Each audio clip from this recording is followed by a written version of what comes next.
Hello everyone, good morning. Myself Professor Vaibhav Solanki from Sri Swaminarayan Institute of Technology, and today we are discuss on uh, Unit 2 of Transportation Engineering subject, and which name is Highway Material. And today we are discuss on lecture number 12, Component of Highway Payment and Material. So let's start Unit 2, Highway Material. So friends, lecture start करने से पहले हम थोड़ा syllabus पे ध्यान दे देते हैं कि अभी तक हमने जो स्टडीज की उनमें से यूनिट 1 था जो हमारा इंट्रोडक्शन का था, उनमें से दो चैप्टर थे, इंट्रोडक्शन का और दूसरा था ऑर्गेनाइजेशन एंड देन फंक्शन।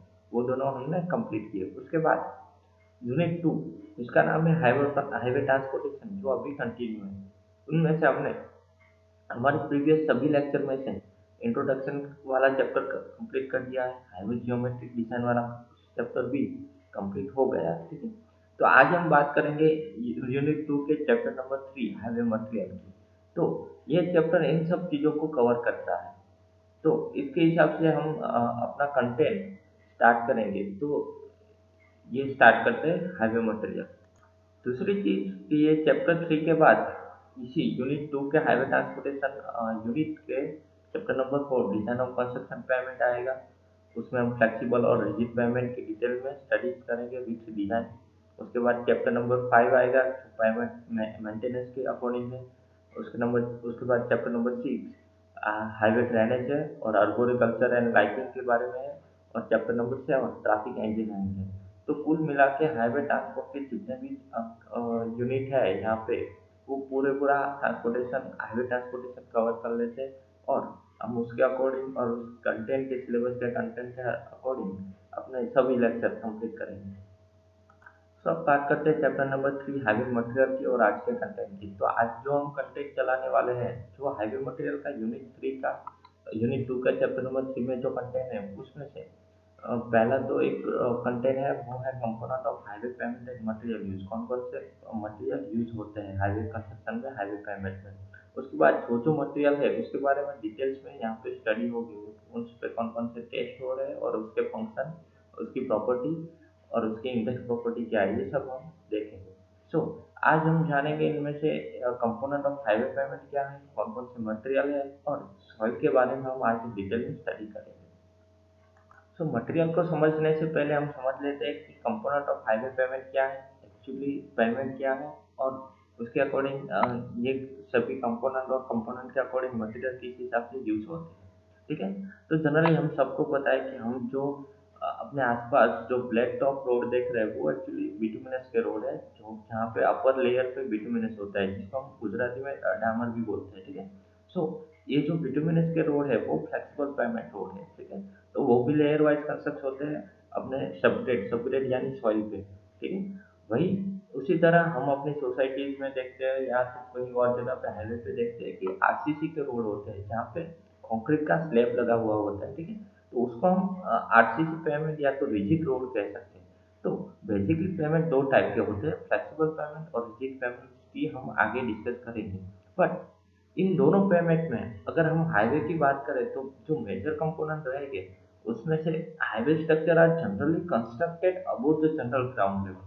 अपना जो जनरल ग्राउंड लेवल होता है उसके अबोव ये हाईवे स्ट्रक्चर पूरा कंस्ट्रक्ट हो रहा है। ठीक है, तो उसके हिसाब से कौन कौन से कंपोनेंट जो मेजर है वो इन्वॉल्व हो गए। तो उनमें से पहला आएगा इम्बैंकमेंट फील्ड, कि ये फॉर एग्जांपल हाईवे है और ये पूरा इम्बैंकमेंट का पोर्शन है। ठीक है, तो यहाँ पे जो इम्बैंकमेंट जो जब हम फिल करेंगे, ठीक है, या तो इम्बैंकमेंट बनाएंगे या तो वहाँ पे कटिंग या फिलिंग जैसा कुछ करेंगे। ठीक है, तो ये कंपोनेंट रहेगा इम्बैंकमेंट फील्ड का।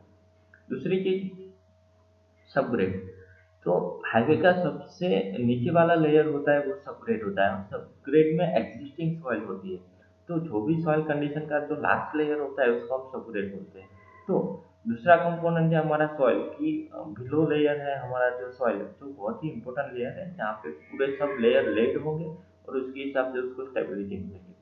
और उसके बाद जो थर्ड कंपोनेंट आता है और इम्पोर्टेंट कंपोनेंट आता है वो है पेमेंट लेयर। यहाँ पे पेमेंट के लेयर दिख रहे हैं सरफेस, मतलब कि बिटुमिनस वाला लेयर, उसके नीचे बेस कोर्स का लेयर होगा और उसके नीचे सब बेस कोर्स का लेयर होगा और उसके बाद सबग्रेड आएगा। ये बात हुई फ्लेक्सिबल पेमेंट में।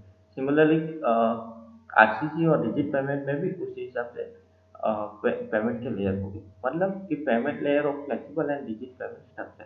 तो बेसिकली तीन मोस्ट इम्पोर्टेंट स्ट्रक्चर है, तीन मोस्ट इम्पोर्टेंट कंपोनेंट है जो हाईवे पेमेंट के लिए हम इसके बारे में और इसकी अलग अलग मटेरियल के बारे में डिस्कस करेंगे।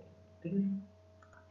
तो हाईवे पेमेंट मटेरियल की बात करें तो कौन कौन से कॉमन मटेरियल है जो हाईवे स्ट्रक्चर में यूज होंगे। तो in both type of highway structure flexible हो या रिजिड, इन सब यहाँ पे जो लिस्ट आउट किया है ये सब मटेरियल हाईवे स्ट्रक्चर में इन्वॉल्व हो गए, या तो यूज हम करेंगे उसके इसका यूज करके हम हाईवे का कंस्ट्रक्शन करेंगे। ठीक है। तो यहाँ पे जो मटेरियल है उसमें से सबसे पहले मोस्ट इम्पोर्टेंट है सॉइल। सॉइल का हम सबग्रेड लेयर में जो लास्ट वाला लेयर है नीचे वाला, जिसके ऊपर सब लेयर लेड करते हैं, जिसके ऊपर सब लेयर आएंगे, उसके उसके लिए यूज करेंगे। तो सॉइल सॉइल का यूज इन्वेस्टमेंट में भी होता है, आसपास की जमीन को फिल करने में भी होता है, ड्रेनेज में भी होता है। ठीक है। तो सॉइल एक बहुत ही इंपॉर्टेंट मटेरियल है। उसके बाद है एग्रीगेट या तो स्टोन एग्रीगेट। एग्रीगेट हम सबको पता है, जो हम कंक्रीट में या तो कंस्ट्रक्शन में जो एग्रीगेट यूज करते हैं 20 mm के, उसके अलावा कुछ और साइज एग्रीगेट होते हैं जिसकी साइज थोड़ी ज़्यादा होती है, उसका हम सब बेस कोर्स में यूज करते हैं, या तो स्टोन का यूज करते हैं। हम सबको पता है कि जब हम सॉइल का लेयर कर लेते हैं तो उसके ऊपर स्टोन का लेयर करते हैं। तो स्टोन एग्रीगेट और एग्रीगेट सेकंड मटेरियल है जो इम्पोर्टेंट है। Third one is bituminous builder.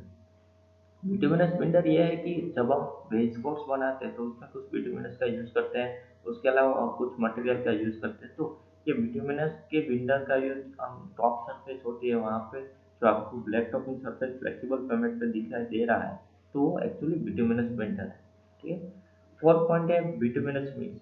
तो जब भी हम लेयर एक बार बिटुमिनस बिल्डर का लेयर कंप्लीट हो जाए तो उसके हम कोटिंग करते हैं। तो कोटिंग के लिए भी बिटुमिनस के मिक्स का यूज होता है। इसके अलावा सब बेस कोर्स और बेस कोर्स में भी बिटुमिनस मिक्स का यूज होता है, तो वो भी एक इम्पोर्टेंट मटेरियल है। उसके बाद लास्ट मटेरियल की बात करें तो Portland cement and cement concrete. Obviously Portland cement और सीमेंट कंक्रीट हम फ्लेक्सिबल पेमेंट में यूज नहीं करते, बट उसका यूज होता है रिजिड पेमेंट में। रिजिड पेमेंट में हम जो कंक्रीट स्लैब हम सब लेयर के ऊपर रखते हैं, तो concrete slab reinforcement concrete slab होता है, जहाँ पे हम सीमेंट और सीमेंट कंक्रीट का यूज करते हैं। तो इस हिसाब से बहुत टाइप ऑफ स्ट्रक्चर फ्लेक्सिबल हो या रिजिड, इतने मटेरियल का कंपलसरी यूज होगा, और ये सब मटेरियल बहुत ही इंपॉर्टेंट है हाईवे कंस्ट्रक्शन के लिए।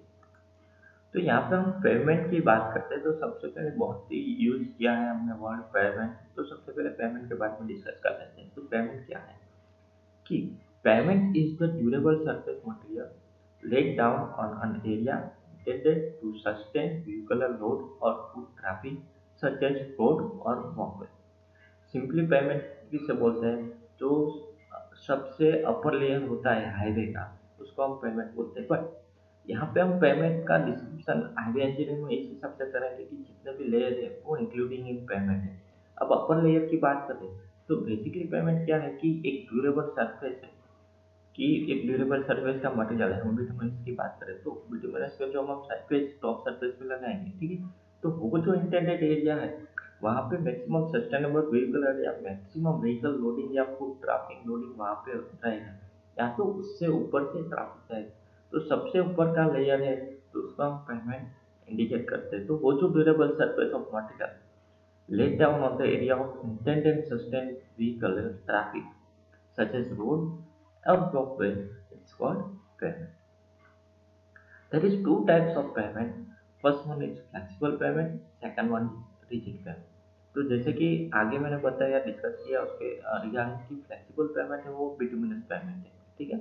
या तो ब्लैक टॉप पेमेंट हम वो भी देख रहे हैं अपने आसपास, वो सब बिटुमिनस पेमेंट है। दूसरे है रिजिड टाइप का पेमेंट। सो रिजिड पेमेंट है सीमेंट कंक्रीट पेमेंट या तो वाइट सरफेसिंग पेमेंट। तो सीमेंट कंक्रीट का जो आरसीसी के पेमेंट होते हैं वो रिजिड पेमेंट है। तो इनसे टू टाइप्स ऑफ पेमेंट बहुत ही इंपॉर्टेंट है, फ्लेक्सिबल पेमेंट और रिजिड पेमेंट। तो हम सब ने ये दोनों टाइप के पेमेंट ऑलरेडी देखे हैं, फिर भी यहाँ पे मैं आपको फोटोग्राफ के साथ समझा देता हूँ कि ये जो पेमेंट यहाँ पे है वो रिजिड पेमेंट है। तो हम सबको पता है कि रेनफोर्समेंट का यूज करके हम कई बार देखते हैं कि आरसीसी के पेमेंट कहीं हाईवे पे, नेशनल हाईवे पे, या तो अपने स्टेट में या तो अर्बन रोड्स में भी आरसीसी के पेमेंट दिखते हैं। ठीक, उसका यूज क्या है और उसके इम्पोर्टेंस क्या है, एडवांटेजेस क्या है, मैं आगे बताऊंगा। तो इसको हम रिजिड पेमेंट बोलते हैं। हालांकि जो हम अपने आसपास जितने भी नेशनल हाईवे पे या तो स्टेट हाईवे पे ब्लैक टॉपिंग सरफेस रोड देखते हैं, ठीक है, तो वो पेमेंट है ये जो बिटुमिनस का सरफेसिंग होता है उसको हम फ्लेक्सिबल पेमेंट कहते हैं। तो ये मेजर दो पेमेंट है फ्लेक्सिबल और रिजिड।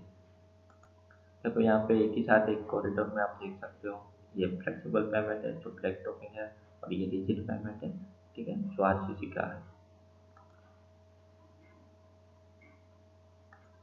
तो इन दोनों के बीच का थोड़ा कंपैरिजन करके देख लेते हैं कि ये दोनों में डिफरेंस क्या है और कौन सा ज़्यादा सूटेबल रहेगा, कौन सा ज़्यादा सूटेबल नहीं है, ठीक है।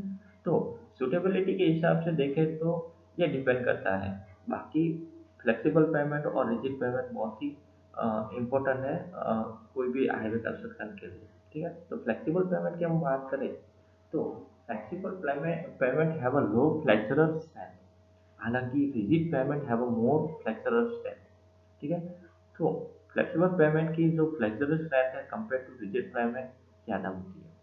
दूसरा इंपॉर्टेंट डिफरेंस है वो है load is transferred by grain to grain contact. मतलब कि बिटुमिनस पेमेंट में के जो बिटुमिनस का मटेरियल है, ठीक है, उसके जो क्रेन है वो कनेक्ट हो गए नीचे बेस कोर्स से क्रेन क्रेन के साथ, उसके साथ वहाँ पे लोड सब बेस में ट्रांसफर होगा और उसके बाद सब ग्रेड लेयर में ट्रांसफर होगा। तो ऐसे लेयर टू लेयर और क्रेन टू क्रेन कॉन्टेक्ट रहेगा मटेरियल का और उसके साथ ट्रांसफर होगा। हालांकि यहाँ पे रिजिड पेमेंट में no such phenomena of grain to grain load transfer exist.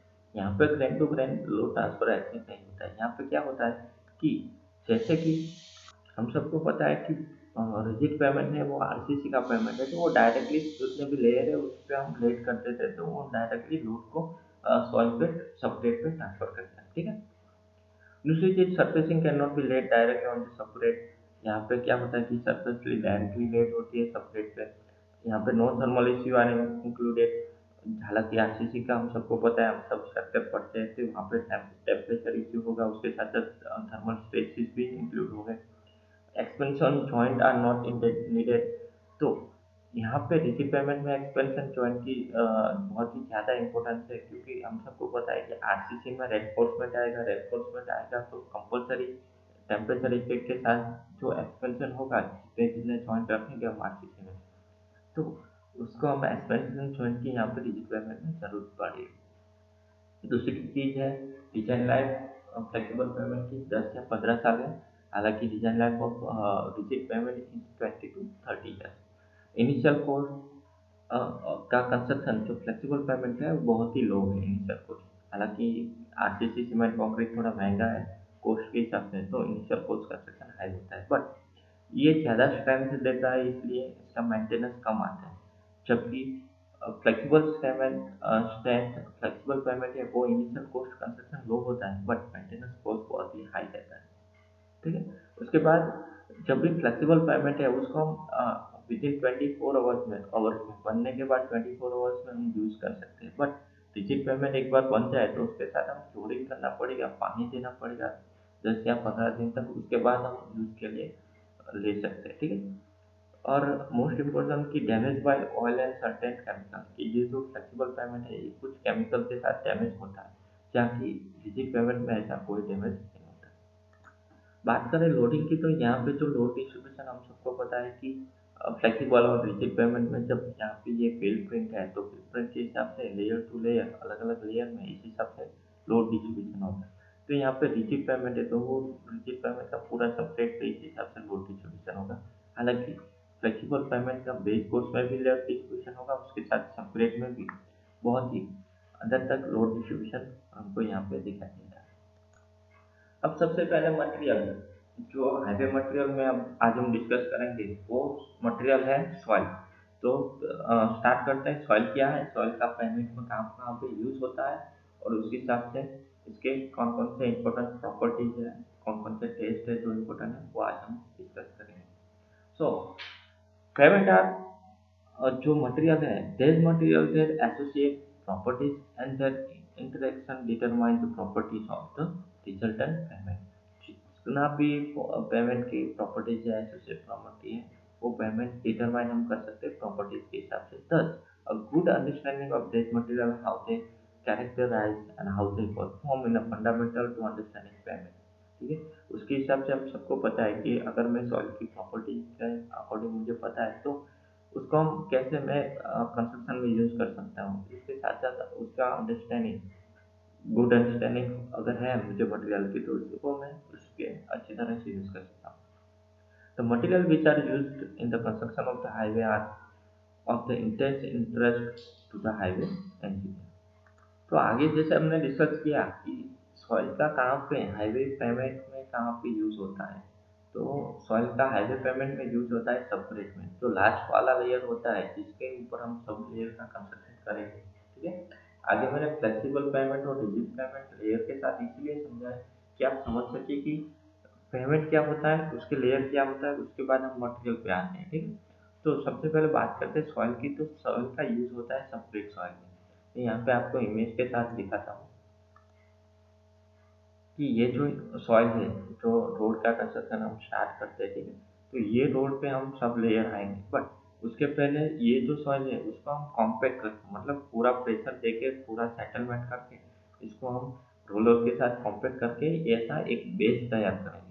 तो ये बेस को हम सेपरेट सॉइल बोलते हैं। और यहाँ पे जो 1 मीटर तक या जितने भी सॉइल का लेयर बनाएंगे कॉम्पैक्ट करके, ये पूरा कंटेंट को हम सेपरेट सॉइल बोलते हैं। तो ये इम्पोर्टेंट है, आप इमेज के साथ देख सकते हैं कि ये सेपरेट सॉइल पहले हम कर देंगे, इसको कॉम्पैक्ट कर देंगे, उसके ऊपर सब लेयर हम करेंगे। यहाँ पे कुछ मॉडर्न टेक्नोलॉजी है कि सेपरेट सॉइल पे कोई लेयर, प्लास्टिक लेयर यहाँ पे कुछ यूज किया हुआ है, उसके बाद वहाँ पे लेयर कॉम्पैक्ट करेंगे, जो एक अलग से टेक्निक है, वो हम पेमेंट इवोल्यूशन में देखेंगे।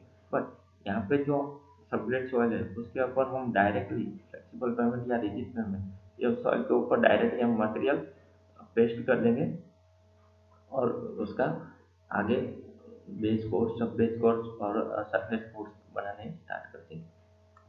So ये है separate soil. Soil is an accumulation or deposit of earth material derived naturally from the disintegration of rock or decay of the vegetation, and that can be excavated readily with the power equipment in the field or disintegrated by the gentle mechanical means in the laboratory। सबको जैसे मैंने आगे discuss किया कि proper soil को compact करके वहाँ पे डिपॉजिट करते हैं और मटेरियल का भी इसमें यूज कर सकते हैं नेचुरली सॉइल की, जिसके ऊपर हम उसके बाद हम कंस्ट्रक्शन स्टार्ट कर देंगे। तो वो जो लेयर है supporting layer beneath the payment, it's special under course is called subgrade.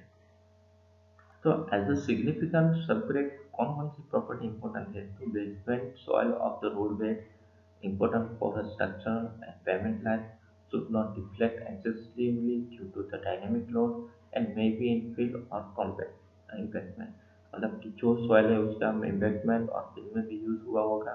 ठीक है, वो डायरेक्टली डायनेमिक लोड, यहाँ पे मूविंग लोड आएगा तो वो उसका सेटलमेंट नहीं होना चाहिए, उसके लिए प्रॉपर कॉम्पेक्शन होना चाहिए। तो ये सब चीज़ें ध्यान में रखनी पड़ती है। टाइप्स ऑफ सॉइल की बात करें तो हमारा जो जियोटेक्निकल इंजीनियरिंग करके सब्जेक्ट है उसमें हमने टाइप्स ऑफ सॉइल को बहुत ही डिटेल में स्टडी किया है। यहाँ से हम थोड़ा ऊपर ऊपर से देख लेते हैं कि कौन कौन से टाइप्स हैं सॉइल के। तो सॉइल बहुत ही वाइड रेंज पे सॉइल के टाइप्स अवेलेबल हैं, बट जो हाईवे कंस्ट्रक्शन मटेरियल के हिसाब से हम देखें तो highway construction material have made it obligatory on the part of the highway engineer to identify and classify the different types of soil।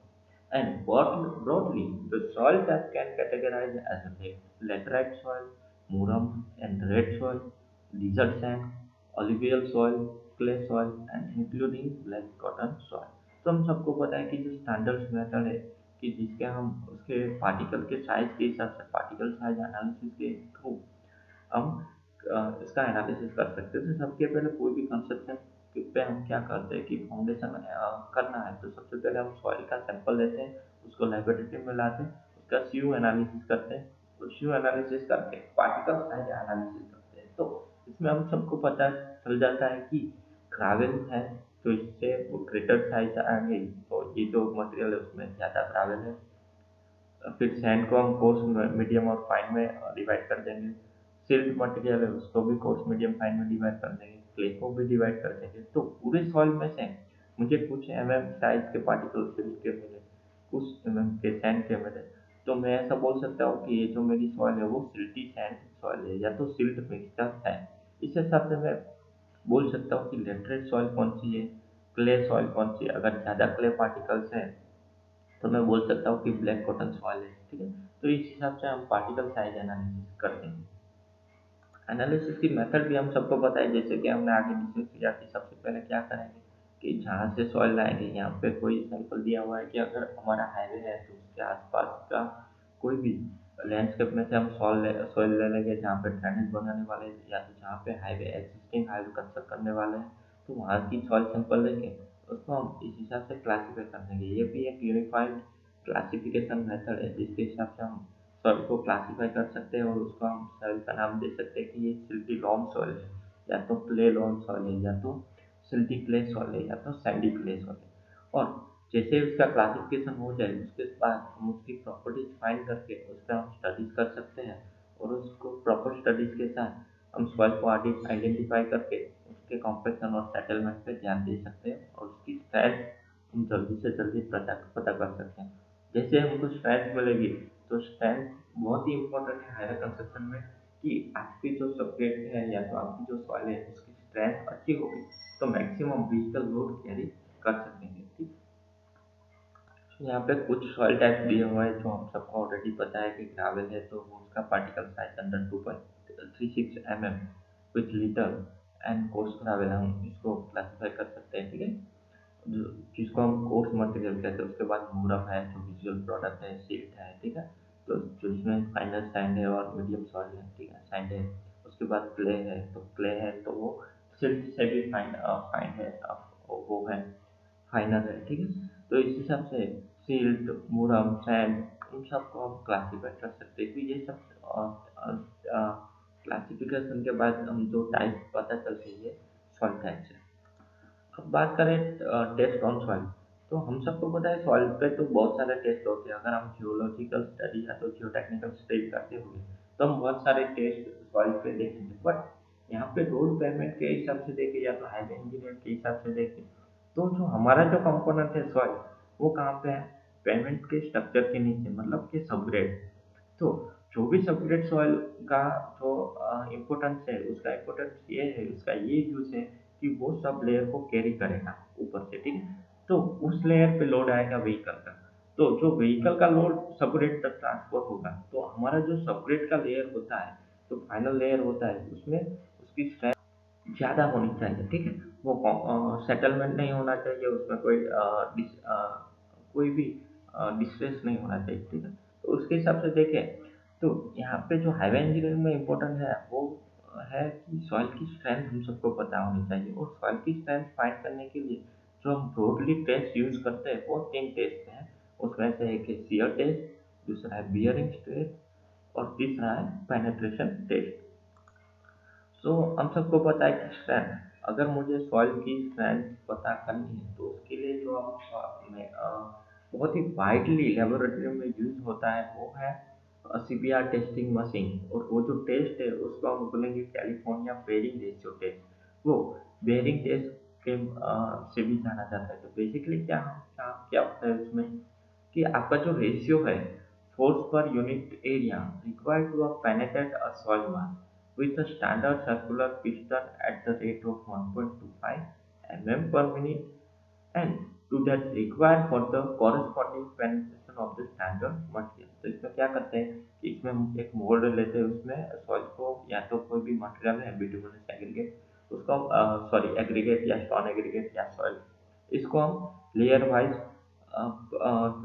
Layer यहाँ पे करेंगे। उसके बाद हम इसको 25 ब्लो करके प्रॉपर कॉम्पिक्शन करके एक पूरा मोल्ड बनाएंगे, उसको फिल्टर पेपर पे लगा के उसका हम उसका टेस्टिंग करने के लिए लाएंगे, ठीक है। तो सीबीआर टेस्टिंग के लिए यहाँ पे मोल्ड को रखेंगे। तो सीबीआर मशीन है वो यहाँ पे एक पिस्टन है जो रेगुलरली 1.25 mm पर मिनट की रेट पे चलता है। तो उसके साथ हम उसका जो फोर्स पर यूनिट एरिया है कि पर यूनिट एरिया पर कितना फोर्स हम लगा सकते हैं तो वो सॉइल पे हम टेस्ट करेंगे, ठीक है। अगर मुझे फोर्स पर यूनिट एरिया यहाँ पे इतने फोर्स पर यूनिट सॉइल पे फोर्स पर यूनिट एरिया पता चल जाएगा तो उसके हिसाब से मैं स्ट्रेंथ फाइंड कर सकता हूँ, ठीक है। तो हम जैसे इस मशीन के साथ पेनिट्रेट करेंगे, यहाँ पे जो डायल गेज है और जो रिंग है, प्रोबिंग रिंग है, उसमें हम data find result dial gauge पे रिजल्ट देखेंगे, ठीक है, और इसको इंडिकेट करेंगे और रिजल्ट के हिसाब से हम फाइनल हमारे सीबीआर की वैल्यू मिलेगी, जो हमको परसेंटेज में मिलेगी कि सीबीआर की स्ट्रेंथ 2%, सीबीआर 3% है, या तो सीबीआर 4%, ठीक है। तो ये बहुत ही इंपॉर्टेंट टेस्ट है सॉइल की स्ट्रेंथ फाइंड करने के लिए, या ये याद रखना है सीबीआर टेस्ट हम क्यों करते हैं, कि सॉइल की स्ट्रेंथ फाइंड करने के लिए, ठीक है। तो यहाँ पे जो मैंने अभी एक्सप्लेन किया उसका थोड़ा डिस्क्रिप्शन दिया हुआ है, बट उसके पहले हम समझ लेते हैं कि सीबीआर है उसका फुल फॉर्म है California bearing test test. Geotechnical engineering में हम इसकी डिटेल में स्टडी करेंगे। This test was developed by the California Division of the Highway as a method of classifying and evaluating soil substrate and base course material for the flexible pavement की flexible pavement में base course में जो भी material है या तो substrate में जो भी soil है उसको strength classify करने के लिए मेजर होता है, ठीक है। तो ये मेजर सीबीआर टेस्ट के बारे में यहाँ पे डिस्कशन है। उसके बाद जो अदर टेस्ट इम्पोर्टेंट है वो है बेरिंग टेस्ट। बेरिंग टेस्ट में जो मैक्सिमम यूज करते हैं वो है प्लेट बेरिंग टेस्ट, जो हाईवे या तो रोड कंस्ट्रक्शन के लिए यूज होता है। तो plate bearing test is use to evaluate the support capability of the subgrade based and some cases complete pavement की पूरा कुछ केसेस में पूरे पेमेंट का कंप्लीट पेमेंट को इवेल्युएट करने में भी उसकी कैपेबिलिटी इवेल्युएट करने के लिए भी बहुत ही इंपॉर्टेंट। तो बेसिकली जब हम डेटा लेते हैं फ्लेक्सिबल पेमेंट या रिजिड पेमेंट का बियरिंग टेस्ट के लिए, ठीक है, उसको हम अलग अलग स्ट्रेस लेवल पे, डिफ्लेक्शन लेवल पे हम फाइंड करेंगे और उसकी वैल्यू देखेंगे। So the plate bearing test has been devised to evaluate the supporting power of subgrade or any other pavement layer by using plate of larger diameter. The plate bearing test was originally meant to find the modulus of subgrade and reaction in the Westergaard analysis for wheel load stress in a cement concrete pavement। हम सबको पता है कि जब payment layer पे अगर wheel का loading हुआ तो उसमें लोड के नीचे पेमेंट में लोड का डिस्ट्रीब्यूशन होगा, जिसके थ्रू हम वेस्टरगार्ड जो एनालिसिस थियरी है उसमें हम एनालिसिस कर सकते हैं। इसका हम डिटेल में स्टडी जब पेमेंट मेंटेनेंस या पेमेंट के बारे में जब हम डिस्कस करेंगे तब इसके बारे में डिटेल में स्टडी करेंगे, ठीक है। तो अभी बात करते हैं प्लेट बेरिंग टेस्ट की। हम सबने प्लेट बेरिंग टेस्ट जियोटेक में देखा है, ठीक है, सॉइल के टेस्टिंग में, सॉइल मेकेनिक्स में भी ऑलरेडी हमने डिस्कस किया है, ठीक है। तो उसके बारे में बात करें तो इमेज देख लेते हैं कि फील्ड पे इस हिसाब से प्लेट बेरिंग टेस्ट होता है। यहाँ पे जो इंस्ट्रूमेंट इंडिकेट किया है वो प्लेट बेरिंग टेस्ट के लिए। दूसरा जो कन्वेंशनल मेथड है प्लेट बेरिंग के लिए, तो कि जो हम बेस बनाते हैं ग्रेडर के साथ, ठीक है, उस पर हम सॉइल बैग्स रखते हैं और कुछ वेट रखते हैं, उसके बाद उसका कैलकुलेशन करते हैं। ये थोड़ा मॉडर्न टेक्निकल है, ये कन्वेंशनल मेथड है, ठीक है। तो ये जो इमेज है वो दोनों प्लेट बेरिंग टेस्ट की है, जो सॉइल की बेरिंग कैपेसिटी फाइंड करती है। उसके साथ साथ अदर पेमेंट मटेरियल की बेरिंग कैपेसिटी भी हम फाइंड कर सकते हैं, जो बहुत ही इंपॉर्टेंट है लोडिंग के हिसाब से, ठीक है। यहाँ पे स्कीमेटिक डायग्राम भी देख सकते हैं कि यहाँ ये रिएक्शन है, हाइड्रोलिक गेज है, प्रेशर गेज है, टॉटम फ्रेम है, ठीक है, डायल गेज है।